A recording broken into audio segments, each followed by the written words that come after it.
मोदी जी का सपना गौतम अदानी ही पूरा कर सकते हैं, बिकॉज यूएस की एक ब्रोकरेज फर्म के अकॉर्डिंग गौतम अदानी के बिना तो इंडियन इकोनॉमी ग्रो ही नहीं हो सकती। बस कर देना छोटी बात। अरे इंडियन इकॉनमी पूरी पृथ्वी को अपनी चिच्ची उंगली पर धारण कर रखा है अदानी जी ने, जैसे भगवान कृष्ण ने गोवर्धन पर्वत को धारण किया था। अब ये जो अरबपतियों का चरण चुंबन है, ये इन भाई साहब से शुरू नहीं हुआ, ये बहुत पहले से चला आ रहा है।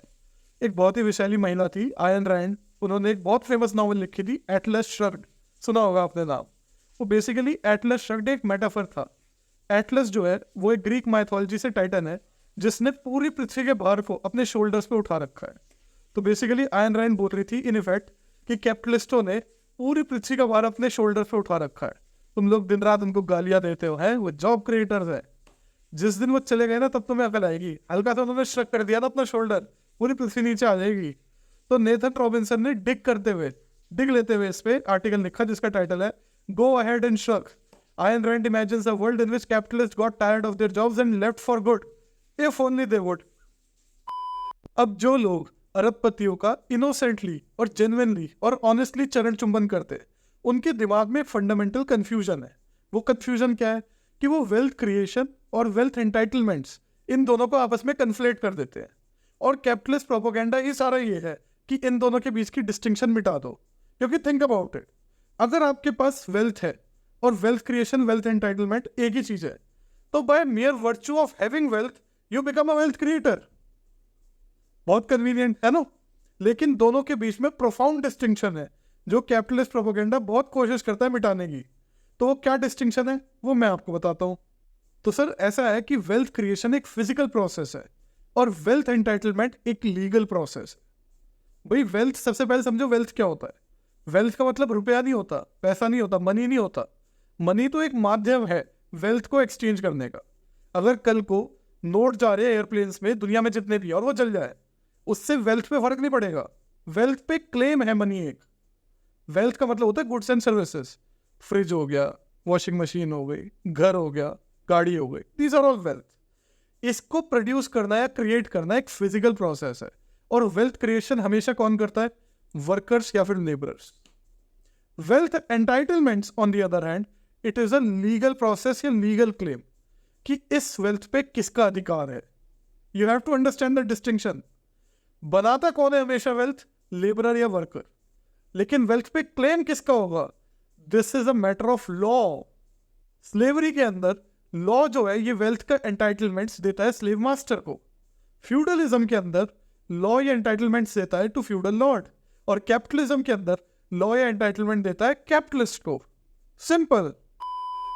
एक बार ये आपने समझ लिया तो आपसे जो उटपटांग के एंडे वेंडे सवाल पूछे जाते हैं, you can see through the bullshit in them.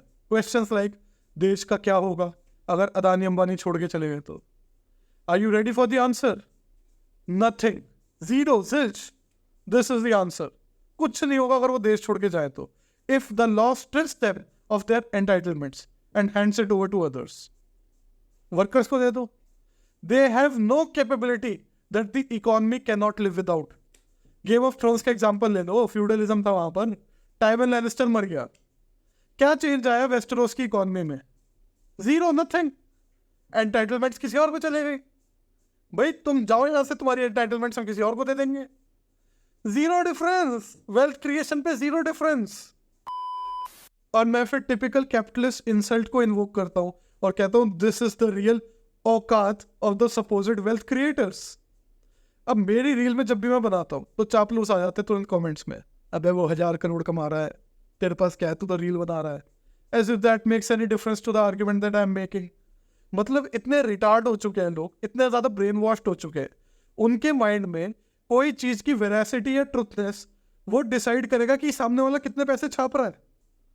I mean इतना नीचे आ गया लोगों का आईक्यू। मैं देखता हूं कि लेबरर्स, लेकिन ऑन द कॉन्ट्ररी, अगर वो स्ट्राइक पे चले जाए, इन्वेंटर स्ट्राइक पे चले जाए, तो economy will come to a halt, wealth will fall for real, and stripping entitlements will not prevent the fall of wealth. This is what they do not want you to know. सारा propaganda ही इस पे आधारित है, ये समझ लो आप 2 minute में। भाई वेल्थ क्रिएटर्स नहीं है वो वेल्थ एंटाइटल्ड है। वेल्थ क्रिएटर्स वर्कर्स है। अगर वो काम करना बंद कर दे अर्थव्यवस्था रुक जाएगी। कैपिटलिस्ट अगर चले जाए, उनके एंटाइटलमेंट्स लेके किसी और को दे दो, zero difference, it makes zero difference. अब ये जो वीडियो मैंने शुरुआत में लगाई, इसमें इस बंदे ने जो आर्टिकल साइट किया, मैंने चेक करा वो इकोनॉमिक टाइम्स में, and it turns out it was just a stock tip. एक रिसर्च एनालिस्ट फर्म थी जिन्होंने स्टॉक टिप दी थी कि अदानी का शेयर खरीद लो, इतना गेन हो सकता है। और क्या लिखा उन्होंने, billionaire Gautam Adani sprawling conglomeraate is core to India's ambitions, not Gautam Adani, his conglomerate is core to India's ambitions। वो तो एंटाइटल्ड है ना, उसके एंटाइटलमेंट्स किसी और को दे दो, he is not core to it, this is not difficult. और क्या लिख रहे हैं कि भाई क्योंकि इंफ्रास्ट्रक्चर में भी हैं वो लोग घुसे हुए, पोर्ट्स में भी घुसे हुए हैं, इधर उधर घुसे हुए हैं, तो इंडियन इकोनॉमी बढ़ेगी, तो अदानी की कंपनी में ग्रो करेगी, तो वहां पर बैट कर सकते हो, रिस्क रिवॉर्ड रेशियो फेवरेबल है। ये आर्टिकल था। और इस भाई साहब ने क्या बना दिया, बिना गौतम अदानी के तो अर्थव्यवस्था इंडिया की चल ही नहीं सकती, बट वाई, अमेरिका की एक रिसर्च फर्म। ये चल रहा है सर आपके साथ खेल।